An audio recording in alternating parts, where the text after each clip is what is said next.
a very warm welcome. Good morning, good afternoon, and good evening to wherever you are in the world today. Thank you for joining us on this final Sustainability Series webinar. We've got a brilliant lineup of speakers for you today with some really exciting topics. And we also have the pleasure of our International President, Dato Radzak, who's going to close and look forward to our next series of education and webinar products that are going to be coming up. So today is all about circular economy, recycling, upcycling, and sustainable supply chains.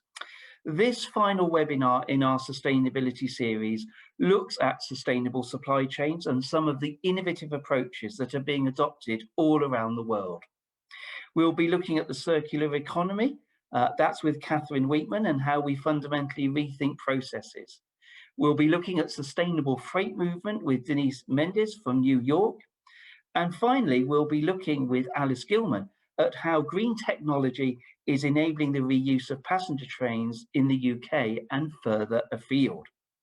And finally, our president will be rounding off this series of webinars with his final thoughts. So with no more ado, I'm going to hand over to Catherine. And Catherine is an author and consultant and founder and director of Rethink Global. She has helped entrepreneurs and business leaders to rethink their businesses for a circular, regenerative, and a fair and equitable economy. She's a trained industrial engineer by background, and she's fascinated by the sweet spot where strategy, supply chain, and sustainability all come together. She hosts the Circular Economy podcast, and she is a well-known international speaker, coach, and advisor. So warm welcome, Catherine, and over to you. Thank you, John, and thanks to CILT International for inviting me to talk about circular economies today. As we're all too well aware, the world's changing ever faster. We face a climate, ecological, and now a human health and economic crisis. Population continues to grow, and we all want better standards of living. That means we're overusing finite resources, materials, land, and water. That's putting pressure on our planet and on our ecological systems that we depend on for our food, water, shelter, everything. And we're realizing that the way we make, use, and dispose of stuff is both inefficient and damaging. As President Joe Biden says, we're now in the decisive decade. It's time to rethink our systems. After thousands of years of human progress and nearly 300 years since the first industrial revolutions, in the last 50 years, our population and GDP have doubled. But instead of getting more efficient, our material use has gone up even faster.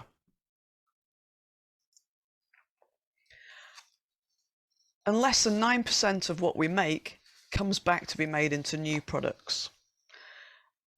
And along the supply chain, there's even more waste. So what we recirculate overall is much, much less than 9%. So those systems are inefficient, wasteful, and damaging. Resource extraction and processing is responsible for 90% of water stress and biodiversity loss. And it's responsible for over half of greenhouse gas emissions. Over 90% of the products we make are wasted at the end of use, and generation of waste is expected to increase by 70% over the next 30 years.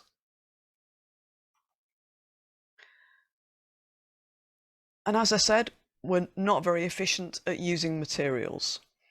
So consumption per person has gone up rapidly over the last 50 years and is predicted to more than double by 2060.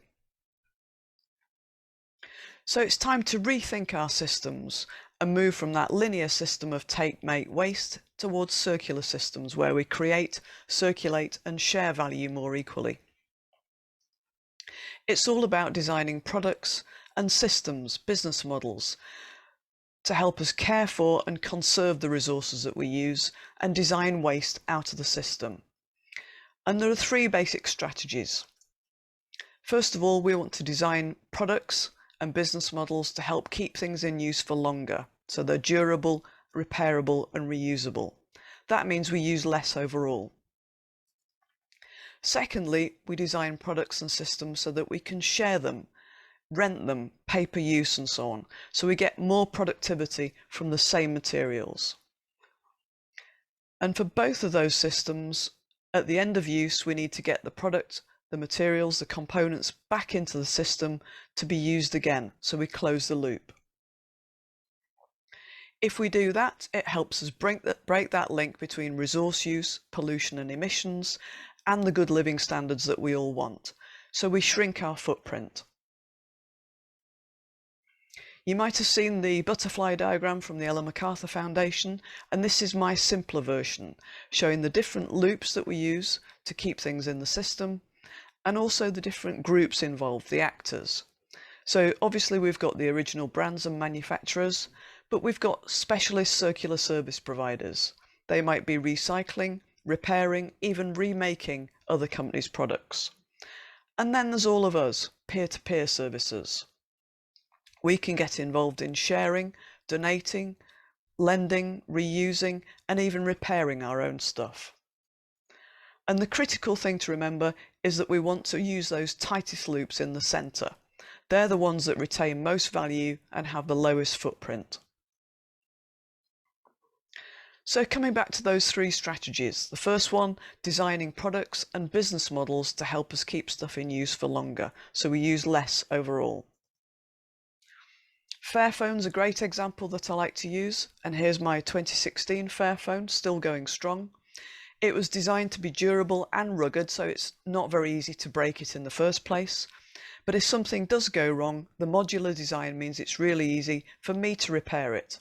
I go onto the Fairphone website, work out which bit I need through a simple diagnostic, order the part, it arrives a couple of days later, and with a single screwdriver I can take the part out and swap in the new module. And the modular design also means upgrades are easy. So if I want a better camera lens, I can order that from Fairphone and swap it in a couple of minutes. Patagonia has made durable, high quality clothing and outdoor gear for decades, and it's got a loyal customer base. Patagonia has developed lots of circular initiatives, including recycled and regenerative materials. It offers a lifetime warranty with free repairs, and there's a DIY repair option with comprehensive guides on the iFixit global repair site. In the US, customers can buy and sell pre-used Patagonia products on the Patagonia Wornwear website. And that's a testament to the excellent design and durability of Patagonia products. Research from WRAP in the UK says that if we keep our stuff in use for just 9 months extra, that reduces the related carbon, water and waste footprints by between 20 and 30%. Our second strategy is making things that can be used again and again in rental, sharing and subscription systems. If we think about cars as an example, the average car in Europe is parked up for 23 hours in every day. So if we put that same car in a rental system, so we can pay to use it whenever we need it, we might get 8, 12 or even 24 hours out of use of the same car. So that means overall we need less cars in the system and less materials to make those cars. Algramo is a great example here. It's a startup in Chile that began a few years ago, providing reusable packaging in convenience stores for household goods, and now has expanded into pet food and other products. And the reusable packaging makes the product more affordable. So typically the product was 40% more expensive in the convenience store compared to buying from a supermarket. And now it's cheaper than the equivalent in the supermarket. And it's also more convenient for people, eliminating the need to recycle the packaging. And that's a big benefit in countries without household waste collections. Algramo is now expanding worldwide, working with big brands like Unilever and Purina.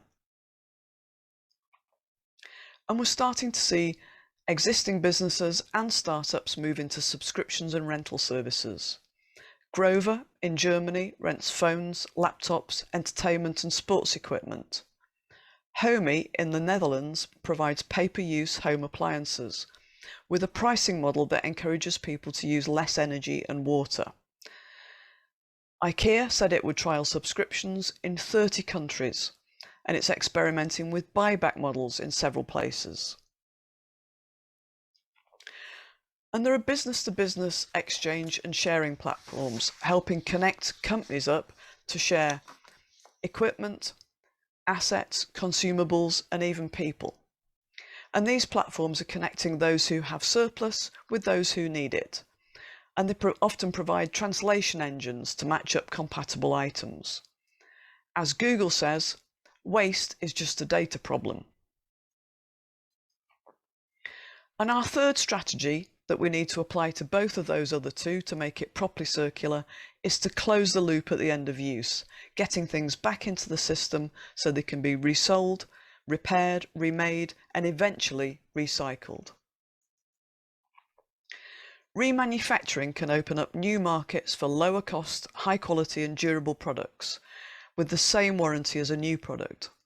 It's well established in America and China, and now companies in Europe are starting to invest in remanufacturing across a whole range of sectors. Companies including Caterpillar and Cummins have been remanufacturing for many years, and it's the most profitable part of their businesses. Remanufactured items can be significantly cheaper whilst meeting current performance specifications and providing you with durable, reliable, high-quality equipment. And we mustn't forget about closing the loop on the production process as well. British Sugar is a great example of a company that gets every bit of value out of the sugar beet it brings in through the farm gate. You can see here a list of 14 different byproducts that go into different industry sectors. Everything from the soil they've washed off the sugar beet to specialist fuels. So having seen some of those new business models and new services, it's not surprising that a circular supply chain looks very different to our linear one, with lots of different flows for products, components and materials coming back into the system or going off to other companies as byproducts and resale. So that provides us with a number of challenges. First of all, how do we get the product back from the end user? Have they got the right packaging, or is there a risk that it's going to come back damaged? Instead, we might need to send them specialist packaging so we get it back without losing any value on the route.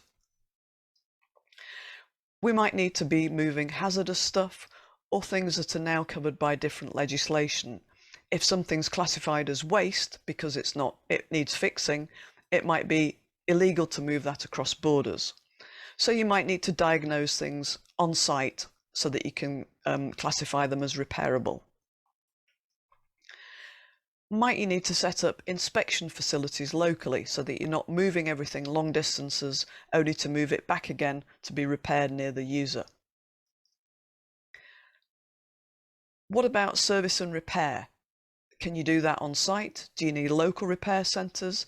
Do you need new service supply chains to cover all those spare parts? How are you going to do it most effectively? And what about partnerships with those circular service providers? They can provide the critical mass and the expertise to help you remanufacture, to repair, and even to recycle desirable products and materials. So the distribution centre is likely to look very different to the way it does now, with lots of new service streams covering repairs, inspection, maybe even basic refurbishment and remanufacturing before sending things out again. If you're dealing with byproducts, they might have completely different needs to the end products that you deal with now. For instance, those hazardous fuels that we saw at British Sugar, and moving stuff in bulk instead of in transit packaging. And what about the consumer to consumer stuff, all those sharing platforms? How do you keep track of where things are? What about servicing and repairing things before they go out again? How are you going to do that most effectively? So there's lots to think about. And what are the upsides of the circular economy? As a customer, it reduces the use cost of the product or service, and it can improve reliability or access to those products. It gives you a lower ecological footprint, and it means you can choose to spend money with businesses that share your values. Smaller footprints are obviously better for the planet, with big reductions in greenhouse gas emissions and pollution. And for the business, it can reduce cost and open up opportunities for new services and revenue streams, many of which are highly profitable. Doing the right thing improves your brand value too, so you might save on marketing spend. So, are you waiting for your competitors to be the first movers? I think that's a big mistake. You might be badly disrupted instead and lose out on investment, talent, and market share. It's time to understand what circular means for your business and your supply chain. It's time to be part of the solution, not part of the pollution. Thank you. Excellent. Thank you so much, Catherine, for that whistle-stop tour and so many excellent examples there of how the circular economy can work. I'm just going to pick up on one question, and it's a reminder to everybody to use the question and answer function for any questions for the panelists towards the end. I'm going to look at a question of equity, Catherine. You've described the circular economy and the concept. How do you see that as applicable to developing as opposed to developed economies? Yeah, thanks, John. It's a great question, and it's very applicable. And we can almost think about circular economy by default and circular economy by design. If we go back to the 1950s, we pretty much were in a circular economy. I'm just looking at the moment to try and buy a seal for my parents' fridge that's 1983, and it's the first time it's needed a seal, and nothing's gone wrong. So we used to make things to last, and we used to treat waste as a big problem and treat resources as precious. And that's what happens in developing economies. Now we're having to develop a circular economy by design, but in those developing economies, they're still usually treating resources as precious, and they can leapfrog our linear system and go straight to circular using new technology, sharing platforms, understanding where waste is being created and where a byproduct can be created instead, and leapfrogging straight to that circular system. And I think that's one way to help them have a just transition, if you like, to a circular world. So actually they can learn from mistakes, errors of judgment that may have happened that actually gives them an advantage, because they've seen how resource hungry we've become over the last 30 years, and they can just do a straight step. Yeah exactly. And they already have the mindset of treating resources as precious, so it's a bit easier for them than our mindset where we think of everything as being disposable. No.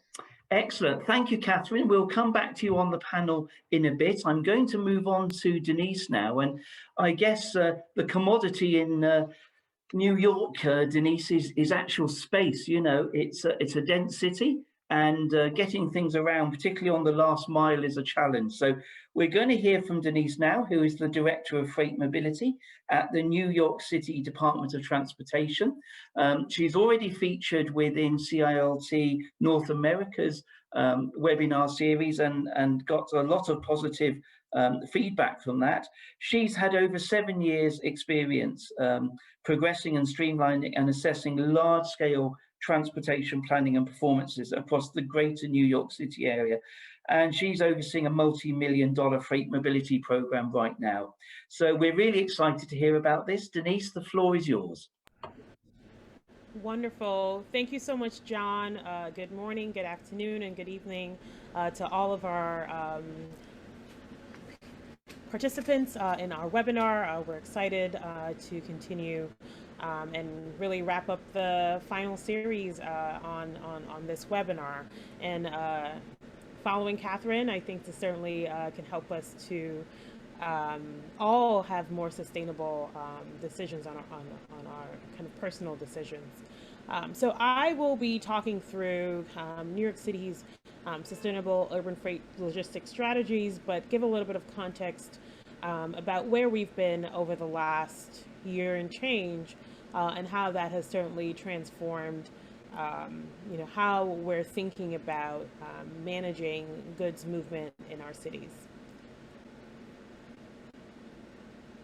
So just a little bit of context for New York City.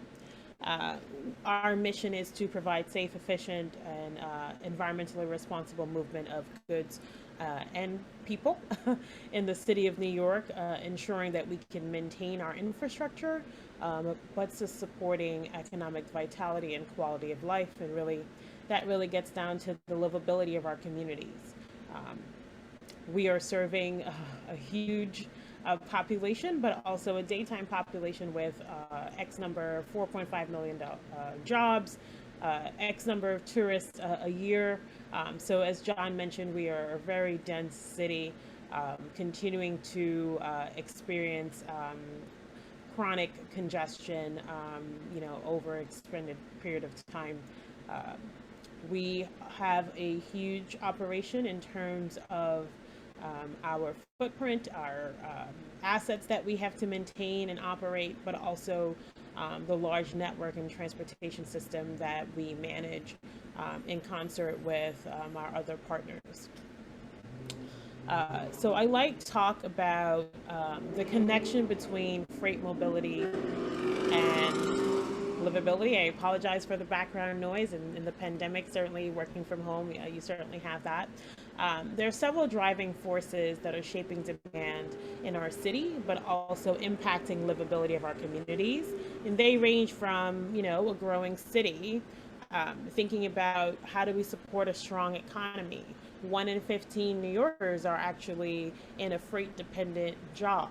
So it's actually critical to supporting freight logistics and mobility because there's a direct tie to the local economy. We oftentimes think about livable streets as a means of having more sustainable transportation, but that also needs to transfer over into how logistics is actually done within the city. There's certainly a lot of evolving consumer trends in retail activity with e-commerce. A lot more folks are ordering things online, and they're relying on that convenience service to be able to get that delivery or package within an hour or 2 hours. What does that really mean for our city? It means that there are a lot of developers and distribution centers that are actually being located within the city center to support this insatiable demand for goods and service in a very short time. And let alone all of these things having an impact in terms of the externalities associated with goods movement, whether it be air quality and emissions and impact to environmental justice communities that are either low income and minority populations who certainly have had the most impact on their public health. We also have challenges as it relates to safe transportation of these vehicles throughout our city. And there are also a whole host of issues as it relates to noise, etc. But these are critical services that are needed within our city to ensure that the city keeps moving and the economy keeps going. So in general, in New York City, we are very unique. 90% of goods in the city are actually carried by truck. The geography and some of the limitations in terms of the islands and certain connections to and from major parts of the mainland create a lot of constraints in terms of how goods get into our region. Trucks play a critical role in today's supply chain, carrying, as I said, 90% of the goods. We certainly have some goods that are moved by air, water, and rail, but it pales in comparison to the share of goods that are moved by trucks. In general, this tends to be a more nimble type of operation. Really, the last leg is always going to be by a truck, but we're also starting to see some changes in that supply chain. And I'll talk about some of the work that we're doing in New York City to help make that shift as well to more sustainable options. 120,000 trucks on average cross New York City boundary on a daily basis. But we also saw during COVID, 80% of deliveries were actually going to residential customers as more folks were working from home, ordering more things online. These create additional pressures on our system and our transportation network.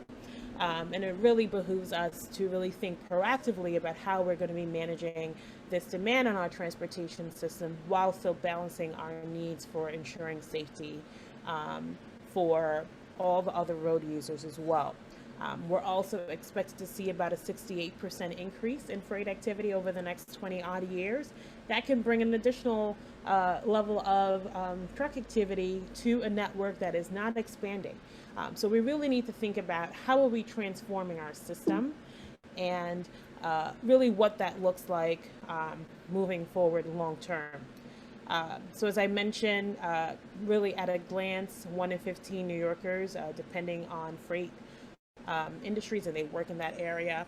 Prior to COVID, 45% of New Yorkers received a delivery at least once a week.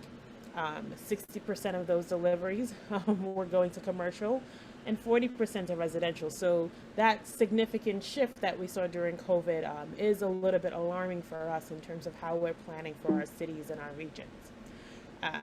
But we saw some stabilization in truck activity very soon after the COVID pandemic, the critical period in March where there was precipitous drop, but seeing a lot of that resiliency in the supply chain, but also creating that inherent appreciation for this invisible public good. Oftentimes we don't think about this as a public good and a necessity, but this was actually a really good moment to highlight that. So we are at the concentration point where we need to do something different in order to have a more sustainable outcome, in order to meet our climate goals by 2050. We have huge goals to either be carbon neutral or have at least 80% reduction in greenhouse gas emissions. So transforming the last leg of the supply chain means that we need to reduce our reliance on trucks, better manage the ones that are still here that need to function and make those deliveries, diversify the last mile, whether it be we're using more sustainable and more efficient modes, EV trucks or cargo bikes, etc., and continue to find ways to support economic development. All of these need to work together. And really, the combination of all of this, we were actually able to release our strategic plan, which I'll have a link at the end of the presentation, back in May. This is really outlining our vision for safe, sustainable, and efficient movement of goods within the last mile. It introduces a lot of new ideas, but also building on existing initiatives that we've continued to advance within our region. Continuing to find ways to manage the growth in truck traffic, distributing that demand throughout the most congested periods of the day, finding more intermodal types of options for delivery, whether it be we're leveraging more barge and rail and cargo bike options instead of the traditional truck movement, looking at opportunities to densify and add more freight mobility hubs to support this type of transfer of goods movement, and finding opportunities to streamline our regulations. So our plan consists of over 30 strategies, 100 initiatives, anchored around 4 main goals. I will do my best to really just highlight some of the key strategies that we have advanced, just to give you a flavor of some of the different elements. It's important to understand that as we're thinking about sustainable urban logistics, it's important to think about strategies as not a one-size-fits-all, because not all of these strategies may work for a specific context. So first is our off-hour deliveries program, which is sort of a retiming of deliveries, and it's a voluntary program that we've enabled to shift deliveries to the off-peak period between 7 p.m. and 6 a.m. We are targeting vertically integrated chains, whether it be food and non-food retailers and transporters that certainly have the opportunity to make that shift without creating additional costs in their operations. Our role is really to do some matchmaking, provide technical support and tailored implementation guides to help these businesses make that transition. We've seen significant benefits for this program, and we have a mandate from our mayor to triple the number of off-hour delivery locations by the end of this year. We are well on our way to doing that, but it also needs significant behavior change and really thinking differently about how receivers or businesses can actually receive their deliveries. So there are a lot of different benefits for this program, whether it be making sure that the goods are delivered outside of hours. It allows businesses to be able to stock their merchandise and have that ready and available for customers the next day. There's a lot more certainty in terms of being able to get their deliveries because a truck is not stuck in traffic during the most congested parts of the day or looking for parking. So this is certainly an important tool for us in terms of managing demand during the most congested times of the day. Next, we've also, we're really excited about this effort. We've launched a commercial cargo bike pilot program in December of 2019. And these are just some pictures on the slide highlighting kind of like this movement in action. The cargo bikes can load and unload wherever commercial vehicles can.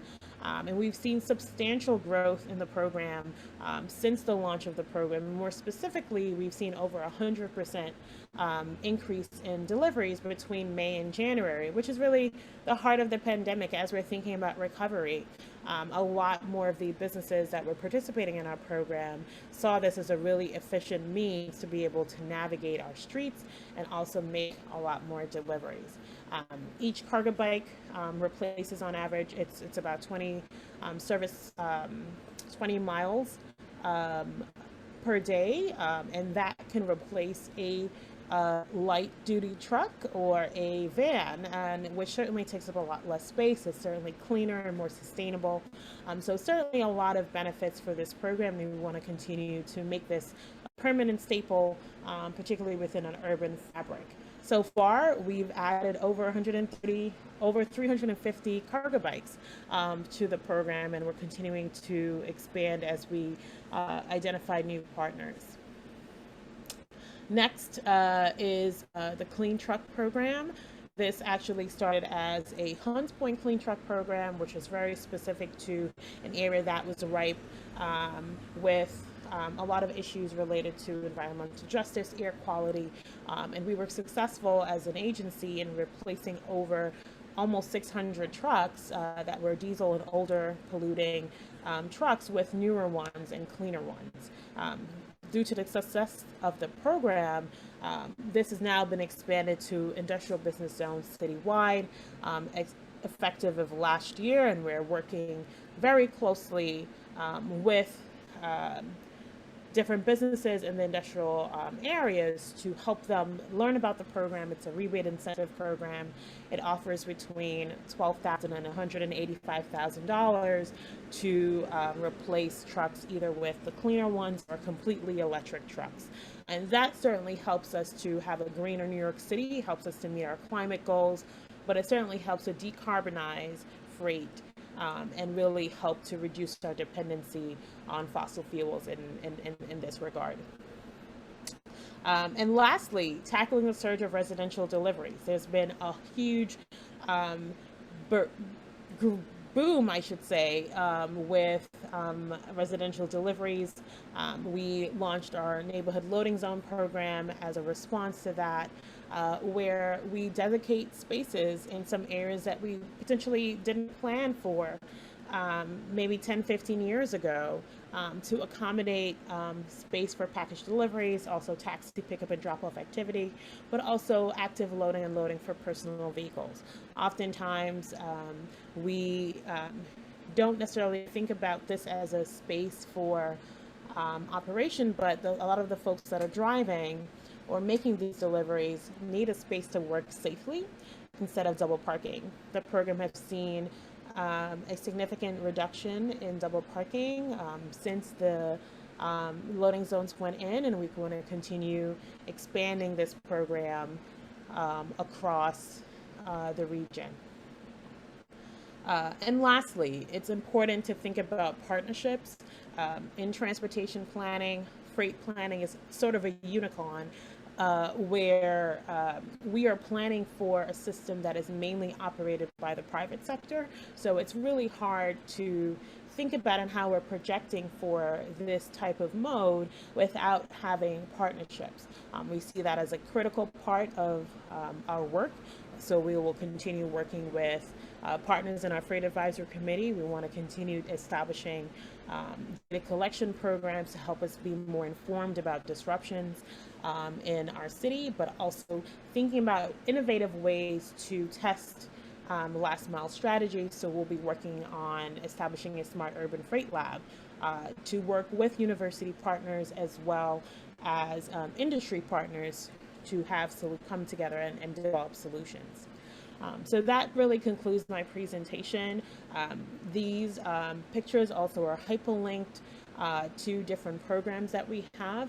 And once you have the presentation, you should be able to read and follow up on that. Thanks so much.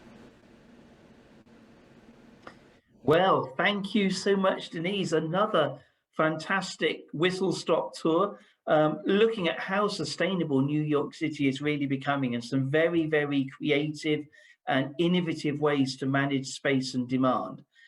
There's quite a few questions coming in, which I want to share on the panel, Diniece, but if I can just ask you one quick one.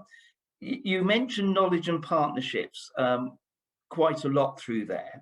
I'm just reflecting on an experience I had in Birmingham when they were developing their freight strategy in the West Midlands here in the UK, and they were looking at clean air zone and all of those things. One of the big challenges we found was business culture, because people were still allowing deliveries to commercial premises.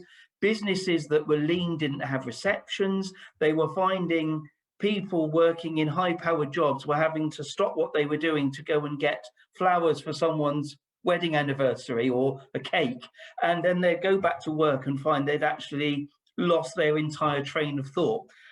What changes do you think in business culture do you think still might need to happen in New York to make that last mile kind of super green? Or do you think you're kind of well on the way there now? Excellent question. I think that it's really a combination of continued and fostered dialogue and partnership. Oftentimes, a lot of the private sector, their decision-making timelines are a lot shorter than and more nimble than, say, the city's response. So having more of that connection and fostering that forum can certainly help to advance that. We are certainly on our way with a series of programs and commitments, but we've also seen, I think, a lot of the private sector leading by example and setting ambitious targets and timelines for achieving carbon neutrality. I think that's a critical part of this conversation for having more sustainable freight and logistics. And they need to also have a commitment to how are they going to be a good neighbor in these communities where they're making a lot of investments to do their business and their operation. It behooves them to also have a green footprint, so to speak. Yeah, that's excellent. I think there's a golden thread coming in here from what Catherine was saying, which is about ownership. You know, all of these different angles require everyone to do their part towards the sustainability angle and to recognize that and to own it. There's a lot of influence that decision makers can bring, and making it simple, accessible, clear, visual actually really helps with that. Thanks, Diniece. We're going to come back to you in a bit for the panel. When we'll move on now to our final speaker, who's Alice Gilman. And Alice Gilman's the head of marketing at Vivarail. She's been with the company since it was born 7 years ago. And Vivarail has pioneered the use of battery technology for the rail industry. And I've had the pleasure of running on some of the trains, actually going on them, and they're fantastic. But she's going to tell you about that herself. The battery trains can actually go up to 80 miles an hour, and they are exploring this for the US market. The fast charge technology is fantastic and allows a battery train to be charged to full power in 10 minutes. So there's a lot of really interesting tech going on here. And Alice, over to you. Thank you, thank you.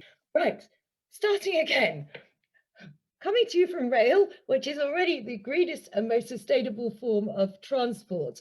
And also I'm quite pleased to be talking to you as a commercial organisation who I think are trying to do, or very much do, what Catherine and Diniece have already said, which is to reduce our carbon footprint, to make best use of existing resource, to think cleverly about new technologies, and to try and work through a supply chain that in the past hasn't been nimble, but is very much an exciting, this is talking about the rail industry as a whole, but it's very much going through a lot of change, and I think is one of the industries that's going to move forward most quickly, and be one of the greatest helps in decarbonising. So about us, we started up about 8 years ago by Adrian Shooter. Now he's been in the industry for 50 years, and being frustrated through many of those about how long it takes for the industry to react to anything. So he set up, and we got hold of some good quality stock. It's called the D78 stock. And it came off the district line, which runs across London's underground network, but it's already mainline trains. It wasn't a subsurface train. It was it's a big industry to break into as a very small startup. We got hold of the stock, which is excellent quality, got a lot of life left in it. Doing that meant we could focus our resources, time and money into developing new traction systems. What we wanted to do was always build something that was future-proofed, and used technology transfer. So we used gensets that we got from the automotive industry, which had much lower emissions already than anything that was being used in the rail industry. It was about 6 years ago that we started thinking, well, what about batteries? What about autonomous powered trains? And we got hold of some batteries that had been used years before that in what was called the independently powered EMU trial in the UK. So these batteries have been sitting around for many years in a shed in Ireland, and Network Rail kindly gave them to us. We set them running around our test track, and they would run for 40 miles before running down to zero. That is not the way you manage a battery, but you can see that's quite exciting. So we set up a division to focus purely on that, and in that time we've now developed we've developed batteries for rail applications, I should say, which have got a range of circa 80 miles and can recharge in only 10 minutes. Right. Battery trains as a whole, they're not new. The first battery train was running over 100 years ago, but they only become viable if you can achieve a decent range and recharge quickly. No operator in their right mind is going to say, oh, that's a great idea, I'd love a battery train. I've got no problem with it sitting around for 2 hours to recharge itself. So that was our challenge. We worked with a company called Hoppeker based in Germany. Now their own heritage goes back over 100 years as well, currently in battery technology. And currently they supply batteries for nuclear submarines. So you can see they're quite an exciting company to work with. And once they got the bit between their teeth onto moving into rail traction batteries, we've really sped ahead. So much so that we launched the UK's first modern battery train coming up for 3 years ago now, and it ran, you can see a picture of it, it was running in passenger service on a heritage line in Scotland for 3 days, where we were just testing out, did it really work in a real life application? Could we recharge as quickly as we thought? And yes, we achieved that. So that was a train that went sorry, that was a train that had full passenger approvals and was able to operate on the main line as well. And this is the key to making battery trains viable. It's a system we've developed and patented called Fast Charge. Now, it's taken us 2 to 3 years work on this, always working with the UK's regulators to make sure that it was fully compliant. And as we develop standards with them, because obviously no standards actually existed for this system before, it's in its final stage of Network Rail approvals, which means that at that point it can go to be used anywhere on the UK's network. And that stage will be running a full year-long trial on the West Ealing to Greenford line just outside London, where it will operate in full passenger service with a battery train running shuttle services backwards and forwards throughout the day. Once it's done, it should become the UK standard system, mainly because once a system has been developed, it's pretty pointless going off to do an exact replica. So it sits there, it's autonomous, it can work with any type of battery train, and because of its ability to recharge so quickly, it offers nigh on unlimited range for battery trains, simply because that fits entirely within the service pattern of most current diesel units. So why did we as a very small company take the lead, go out on a limb and decide that battery technology really did work? Well, we'd always had a focus on green on green technologies. We'd always, because we were starting off very low carbon to start with, because we were reusing the body shells and bogies, so we didn't have to start building from scratch. But looking at the wider network, we've now got a target to decarbonise as quickly as possible, and that means phasing out diesel units by 2040, 2035 in Scotland. Now, when you think that trains have got an inherent life of 30 to 40 years, you can see that in rail terms, that's very, very short term to bring around. The sensible way to do it, the one that everybody obviously knows about, is electrification. But anyone who's based in the UK will know that that also brings challenges and obstacles. It's also hugely expensive and it takes a very, very long time. Because of this, some parts of the network are it's never going to be economically viable to electrify them. I'm thinking of things like north of Scotland, around the Cornish branch lines and that kind of area. I'm sorry, I've got a dog in the background, I apologise. No one get a dachshund, they're so yappy. Right, so going back then, some parts of our network are unlikely to ever be electrified, which leads to the foolish situation where you've got diesel trains running on part electrified tracks. Now, even if they're diesel hybrids, it's still not really a step forward to decarbonising. You've not made, you haven't made the decision to then put in extra OHL, overhead line. You've just accepted the situation and gone on with diesel. But our trains can not only replace pure diesel trains, the batteries themselves can be put on to act as range extenders on current electric trains, so they can run on, for 30 miles off the wire. I can't apologise enough for my dog in the background. So over the years since we set up, the fleets that we've built, and you can see the sort of progression of what we've done. The first one was a prototype diesel electric train. At this point in the UK, we hadn't been set our decarbonisation targets for rail. So diesel trains were still very popular because they are efficient, they do the job. What we did with ours was, as I referred to earlier, was used an engine that had been developed in the automotive industry simply because it had lower emissions. Then that's when we started looking at battery technology, and again went out on a limb and built a prototype, a demonstrator train, which we launched in 2018. Concurrently with that, we were delivering our first fleet, which were diesel trains for West Midlands Railway. Now, going back, and it touches on what Catherine was saying about her phone, these are modular trains. So everything that's built sits underneath the floor in handy little boxes. What we've built as a diesel train can have its gen sets taken out and batteries put in. It doesn't fundamentally change the traction control of the train. It's just the source of power to drive it. So we've done that deliberately so we can upgrade as and when.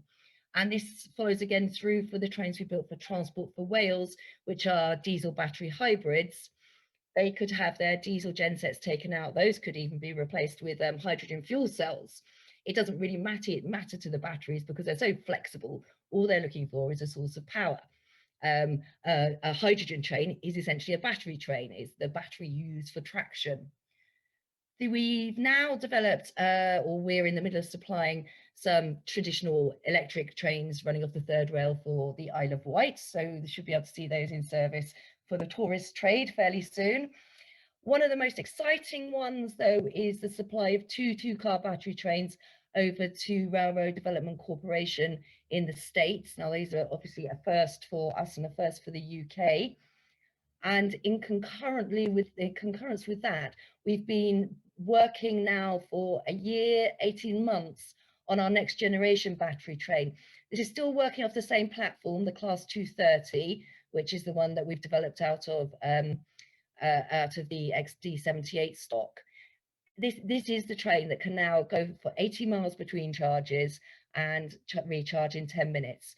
And we're going to be launching that at COP this year. We'll be running out of Glasgow Central every day throughout the conference for people to just come along and experience what a battery train is like and learn about why batteries really are a great solution for decarbonising rail. These are the first that we've achieved then. Again, this is a bit of a wow, aren't we? Brilliant slide, but wow, we really are brilliant. We developed the smallest company, the first modern production battery train, the first battery hybrids were the ones that we brought into service. We first exporting battery trains to the US, and of course, most excitingly for the industry as a whole, the fast charge system, because as I say, that is something that absolutely anyone can use. And it will just fit any battery train. Because of that, what we didn't want to do was just stick with our own units. That wouldn't have fitted in with our wider belief that you don't get rid of good quality things just for the pleasure of building something almost exactly the same, but it's new. And this is, a passenger wants a clean, reliable train. If those seats are lovely and comfortable and the journey is fast, as I say, reliable, pleasant, that's what a passenger wants out of it. So scrapping good quality stock, it doesn't make any sense whatsoever. So we've developed a full package, again, working with this in this modular system that we fully understand. And that can be used to take good quality diesel units, of which there are thousands just in the UK alone, taking off everything underneath, fuel tanks, engines, old engines, right up into the cardan shaft, and then putting in our modular systems underneath with their own traction, our own traction control unit, and you've got yourself a battery train. Do an interior refurbish at the same time, you've got yourself a new train as far as a passenger is concerned. Mentioned before about adding batteries to electric units. This is going to be a great way to extend the electrified network without the need for putting in OHL. And I think that's worth putting across. Battery trains are a different type of electric train. They just get their power on board. It's not anything fundamentally different to drawing your power through your OHL or your third rail. So the future for us, well, as we still own the D78 stock to make the Class 230s, we think there will be further sales of small fleets of them. They're very good trained for certain types of line, which is sort of the branch lines working as shuttles into city centres. They're great at moving a lot of people in a short space of time, and they're also, because they're quite spacious, very useful for holiday traffic. So again, you think of lines down like on the Cornish branch lines. If you were getting on a train, one with wide doors and wide gangways is very attractive when you're carrying along your parasol and everything. We're also working with the wider industry. So I've written Roscoe's, those are the owners of most of the rolling stock in the UK, in the country. So working with one of them, because they, as an owner of rolling stock, you want to make sure you get the most out of its life. So working with one of them to convert their diesel units and another to add batteries to their electric trains. The rail industry, of course, doesn't stop with passenger trains. So freight and on-track plant is also something that we're looking at with 2 clients. Across Europe, the work that we've done on the traction package is extremely attractive.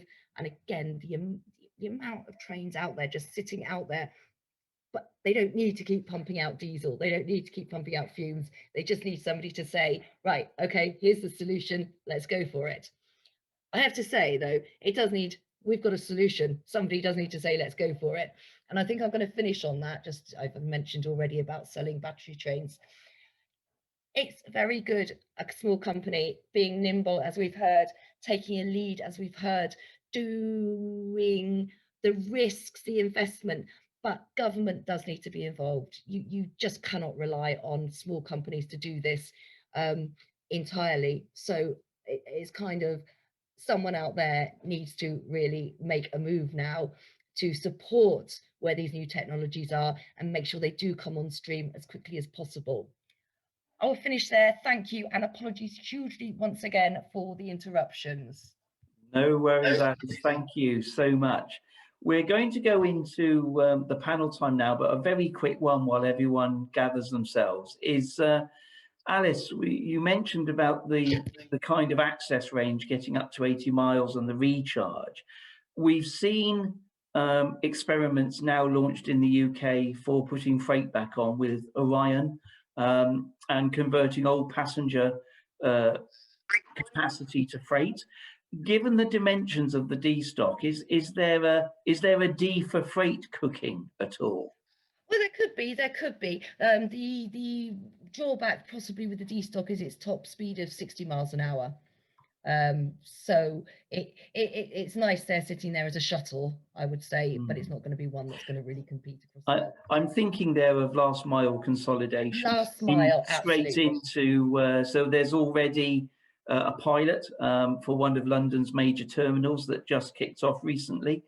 So I think that actually looking at heavy rail, particularly if it can link distribution hubs straight into the heart of cities, extremely sustainable, particularly if the energy it's using is workable. Thanks, Alice. That's great. So welcome everyone back. I'm going to throw out a question. We've got some stuff on the panel from the audience. I'm just going to start off with this one. It's going to be for Alice and also for Catherine. Morally and ethically, should we rely on the second-hand economy globally? Because there's this kind of movement of waste, and your example, Alice, there's a train, it's got more life, it's got another 25 years on it. But what happens if always there's a kind of movement from developed world to developing world in hand-me-downs, if you like? How can we combat that, and how can we make that much fairer?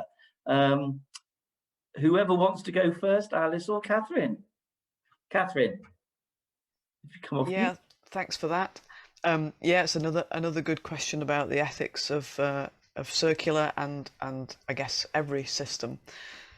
So already, whether it's going to a developing economy, a low-cost economy, or to somebody who has a smaller budget, things are passed on as second-hand or remanufactured products and so on.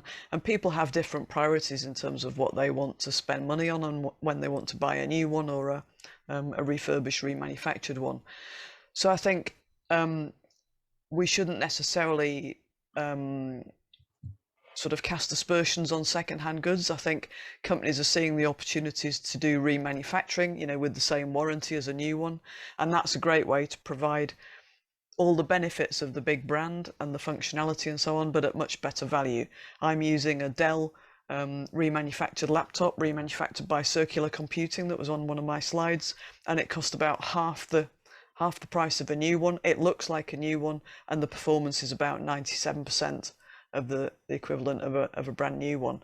So I think that's good value. I don't see it as a problem having secondhand. I see it as a better way to spend my money.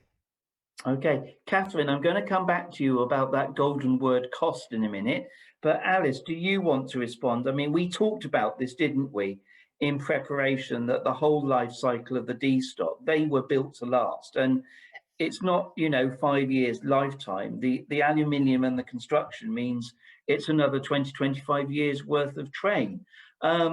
what's your view about that second-handness? I mean, should other countries just be encouraged to, solve their own rolling stock issues locally, or do you think that there's much more of an international dimension here? Well, I mean, the UK obviously operates on a different gauge, so you won't be selling our trains abroad. But again, you go back to the traction packages, and with that, if you retraction the train, whatever type it is, and you do an interior refresh, you've got a good train. And also, I'm with Catherine. There's nothing wrong with second-hand whatsoever. If you've got something that suits you, what does it matter? That's my opinion. No, excellent. Thank you. I'm going to come back to Catherine, and I'm going to come to Diniece, because there's a whole agenda for you, Diniece, just waiting in the wings there. Vicky Koo, one of our CILT members, has asked a question about the cost. She's commented that some of the stuff that has been repurposed and has that long life is actually selling at quite a premium. How do we make sure that that's fair as well? Yeah, great question, Vicky, and thanks for that. Luckily, you asked that early on, so I was able to do a bit of research in the background. So according to HuffPost, 2/3 of people replace their Android phones at 1 to 2 years, and 93% have replaced it between 2 to 3 years old. And my Fairphone's now over 5 years old and still going strong. And it's still getting software updates and so on. And it looks like the average price of an Android phone, a kind of basic one, is €222. So yeah, that's half as much as a Fairphone one. But if I keep that cheap phone for 3 years, the kind of like 90% of people do, that's £74 a year, compared to a Fairphone for 5 years at €74, €88. So it's only a bit more. If I get rid of my Android phone at 2 years old, like 2/3 of people do, then it costs me a lot more than the Fairphone at €111. And the ability to repair it myself means it's cheaper. If I had to send my smartphone away to repair, that would cost me a lot more than just ordering the part from Fairphone. And Fairphone comes with lots of other benefits for me ethically, in terms of my values, with a fair and ethical and transparent supply chain. Excellent. Thank you, Catherine. Fantastic answer there. Just wrapping up on this, both Lindsay and Keith have picked up on this. Where can we find good examples? You've quoted some in your presentation, but where can people delve into more detail about the circular economy? Oh, you're on mute, Catherine, sorry. Another great question. Thanks, Lindsay and Keith. So there is an open source circular economy database, global database. You can add your own examples. You can make your own collections. You can add information to existing examples. And I've been adding some of my 900 examples onto there.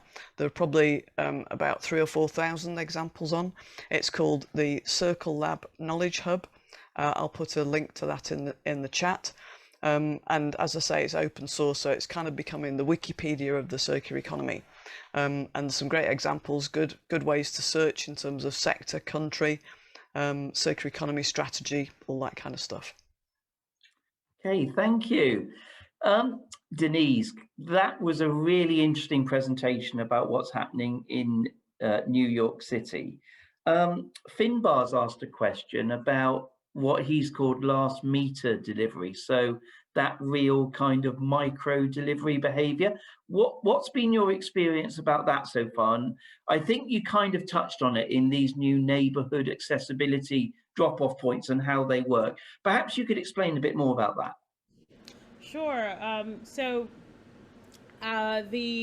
I would say within our city, what we're seeing is a lot more stops, more frequent stops, but lower volume at those particular locations. So what happens is that you have this kind of spread out in a way that you don't necessarily have the density. So we've seen private sector companies put in things like lockers to help to add a little bit of density and reduce VMT in certain areas. We are certainly starting to explore kind of what those technologies look like, and whether or not we can actually implement them or integrate them within the public realm so that there are better uses for the public to use them. We're also seeing some private sector companies repurpose private garages to have off-street consolidation, where some of these locations are becoming hubs that can shift from, say, a truck to a cargo bike or to a walker model. So we're starting to see a lot more innovation in this space, and we are looking at how to incentivize and encourage some of that within the city center. Excellent. Thank you for that, Diniece. Now, the next question I'm going to give you first call on, but it's one I want everyone to tackle. And it's kind of the elephant in the room, and a few people have raised this in different ways. It's really about the e-commerce boom that we've seen generally, but particularly during the coronavirus. And now we're in a situation where there's a lot more e-delivery, there's a lot more click, but there's also a lot more expectation for click and now and click and next day. So for example, Amazon, the bulk of their shipments are now on the Prime service as opposed to waiting for it. People have become even more attuned to say, well, I'll order 6 of them and I'll choose which ones I don't want and I'll send them back. How can that be sustainable? So obviously, there's a mentality that says the more deliveries you can get, the quicker. That's what the customer wants. But actually, isn't there a point where that topples? And actually, businesses that are conscious about this and say, hey, hang on, we need to plan this and you don't need it today, actually, they should be rewarded. Or those that carry on, should they be doing more carbon offsetting? I'm going to let you answer that bit of a philosophical question, Diniece, and then I'm going to ask everyone else for a view. Yeah, I think we're starting to see a lot of the larger companies start offering alternatives and incentives to consumers and customers to either bundle their orders so that it's not coming in multiple shipments and certainly more VMT and greenhouse gas emissions per trip. I think one of the elements that we are looking to do is increase awareness about decisions, our consumer habits, and perhaps providing solutions and tips to consumers so that they are more mindful of their freight footprint. I think that's critically important. Oftentimes, the larger companies do a really good job at not showing what's behind that system. So there is a need for better incentives to either help consumers consolidate their deliveries, provide better alternatives for them. So, hey, you can pick it up at a utilization point or a shared use locker that's more convenient for them in their particular neighborhood. So really providing more options for consumers can certainly help. But also there are different ways that their companies are doing it, whether it be incentivizing, hey, you'll save X money on shipping costs if you can consolidate at this point. But I think more importantly is the public awareness campaigns and just around our decisions for ordering. Just that quick click of a finger, just to order something. That convenience is very dangerous if folks don't realize kind of the impact on our streets. Yeah. And just before I bring in Kat, there's something here about making it personal. Reshma has put a comment about saying, is this the purchaser's responsibility? And you're saying, Diniece, let's everyone be informed, but there's also a challenge that people don't know. So if I click and I ask for, I don't know, some food or some stuff to be delivered within 2 hours, and I pay for that service, how many trees is that worth? Unless I say, well, I can have it by the weekend and the logistics provider can plan around a bit more to be efficient. And probably that's not in people's psyche. They've been used to having to do everything from home, and it's been literally bubbles of ordering. And now all of a sudden things are beginning to change, but we've still got those behaviours. Catherine, what's your take on this? Yeah, it's a really tricky one, isn't it? You know, we've all been given the option of those speedy deliveries. I guess a nudge approach might be to flag up how many trees each delivery option uses, and maybe allow people to pay a bit extra to offset. But people still might think the extra cost is worth it. So maybe it needs to actually be having a personal carbon budget. You know, there might need to be things like that. It sounds a bit draconian, but unless we all get on the same page, then people aren't thinking about the impact of what they're doing, and don't necessarily know the impact of different choices. People don't know what's behind the scenes unless they've worked in logistics. So yeah, it's a really difficult one. Yeah, it's a key challenge because many of our towns and cities around the world are growing and expanding. And the way that everyone used to say, can we fit new residential areas? Can we build further accommodation? Would be based on peak hour travel impact, so commuter traffic.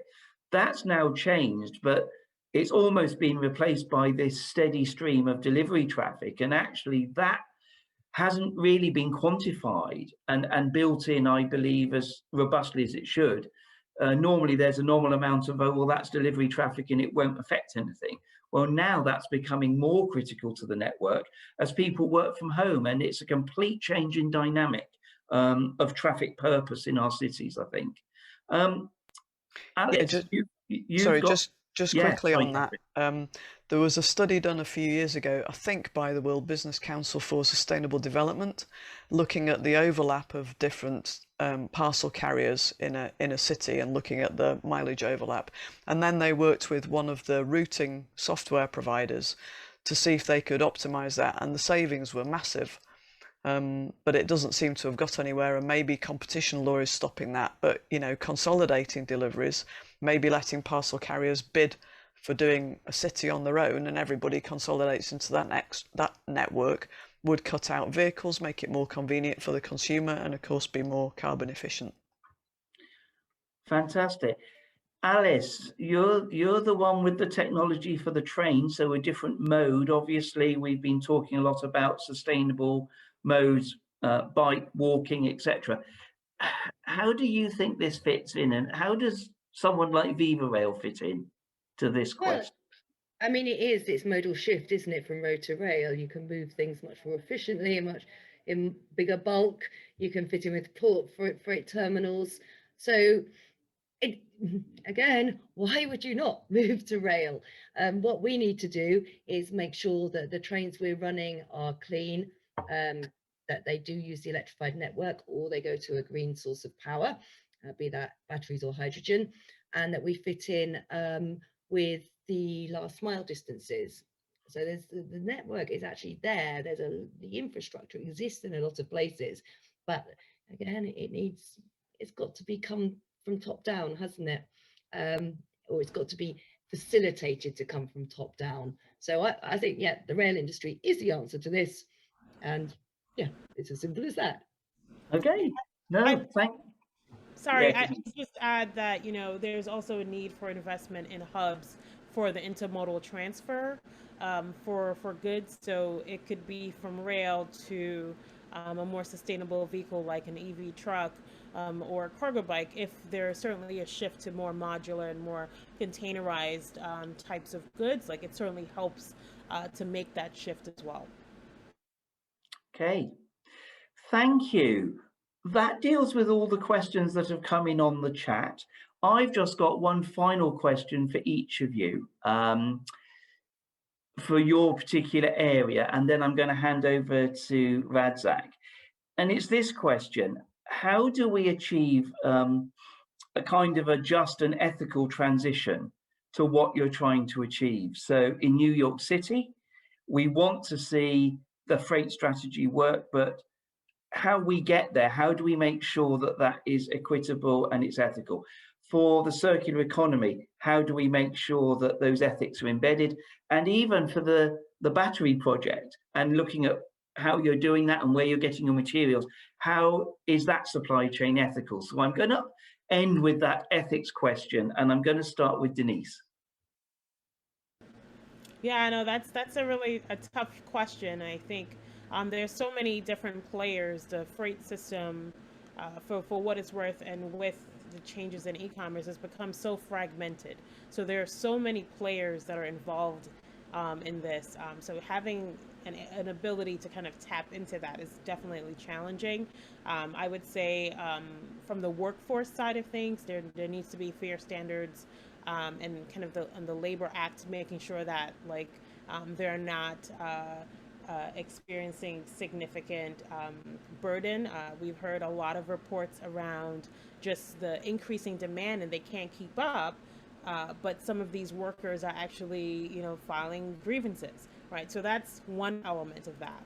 On the other side, on the public health and livability, environmental justice concerns, there needs to be dedicated investments to reducing the impact and the footprint for some of these major operations in specific parts of our cities that have already had impacts as it relates to air quality and not appropriate kind of measures that impact their outcomes. So, we think that there needs to be a lot more investment in kind of helping to decarbonize that freight, and those communities will certainly have longer life expectancy once we work to address those. Yeah. Thanks, Diniece, for a tough question. That was a really good answer. Alice, can I come to you? How does ethics fit in with the world of Vivarail? Ethics should be an absolute priority. I know that from our discussions, the question is about the morality of batteries, particularly in their manufacture and their longevity. Now, of course, we can't really control how batteries are manufactured or the raw materials that you need to go into them. What we can do as a company is work with people like Hoppeker, who've got their own very, very stringent environmental and human policies to make sure that everything they do is as clean as possible. What we can also do is make best use of ones that we acquire. So that means once they've moved out of first use into second use for power storage, we can take on batteries from other industries. And also just by being involved in that industry and supporting it financially, we're enabling the move into the new technologies, of which there are many, many, and all of them are built around being cleaner and greener. Thanks, Alice. Right, and I'm going to circle right back, sorry for the pun, but straight back to Catherine. Catherine, you get the last say on that. How do we achieve this equitable and ethical transition to the circular economy?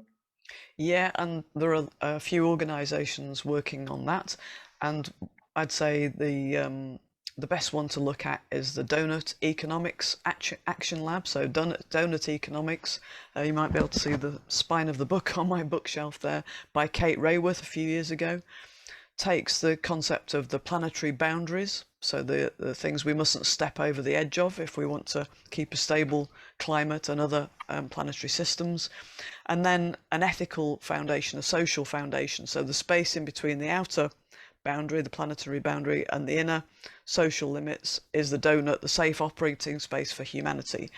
And lots of countries are looking at using that, and Amsterdam, the city of Amsterdam, has developed a donut strategy, looking at how it's going to move forward and thinking about the impact of its city policies on other countries. So not just looking at what happens in the city, but looking at what happens about where their food comes from, where they're sourcing materials from, where they send waste to, and so on, and thinking about the social and the ecological impacts of both of those.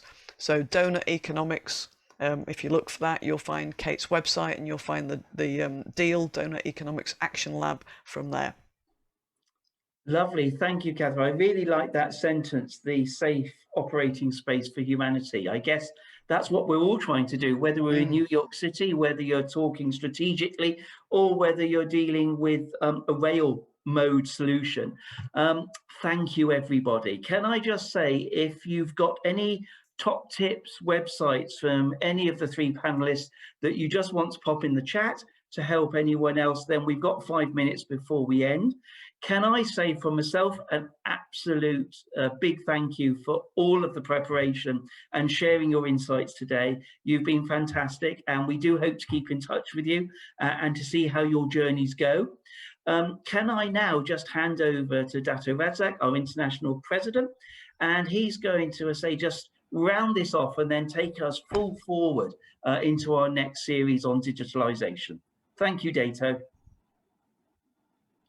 Thank you, John. It has been a very interesting deliberation. Of course, being 37 years of being a railwayman, looks like that I was so keen to see that what's going to happen in Malaysia if, you know, the way you do things can really transform, especially looking at sustainability and all that, and green agenda.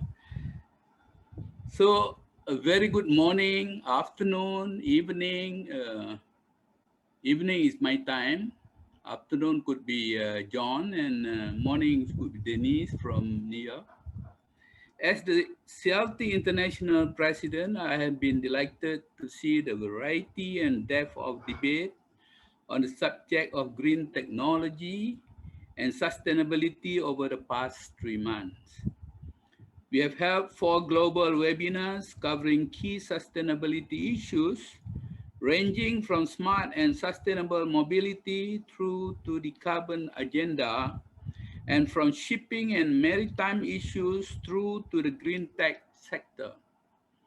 We have heard from a wide range of experts tackling sustainability from the angle, but united in the sense of urgency and purpose in addressing pressing global climate and environmental challenges. As a global family, CILT will remain committed to the critical issue of sustainability, whether at international, national, or a local level, through our programs and activities. Our global level research earlier in the year demonstrated our performance varies nation by nation against the UN Sustainable Development Goal. We have a key opportunity for CILT to be active in influencing and shaping the future response to social, economic, and environmental targets and intervention. It's important that we all keep green technology and sustainability high on the agenda and ensure that decision-making is well informed by best practice backed by the independent expert professional evidence. My call to action is to keep sharing best practice and innovation openly. Use our international communication channels, including our web portal and bulletins, to let us know how you are getting on. For those of you who are new to CILT, on today's webinar, we hope that you have enjoyed the experience and will take the time to explore what we can offer you as a professional body, both internationally and more locally. Whilst we are moving on to the new theme of digitalization for the next 3 months, this is by no means separate from the sustainability agenda. Effective digitalization and a commitment to sustainability go hand in hand. With digital solutions providing the technology, communication, and smart applications, we need to reduce carbon, support social equity, and create a better planet for everyone. As the CILT International President, I have been leading the organization through a difficult period globally. This no doubt is impacting us too in the logistics and transport environment all over the world. In dealing with the issues, there's also arise opportunities.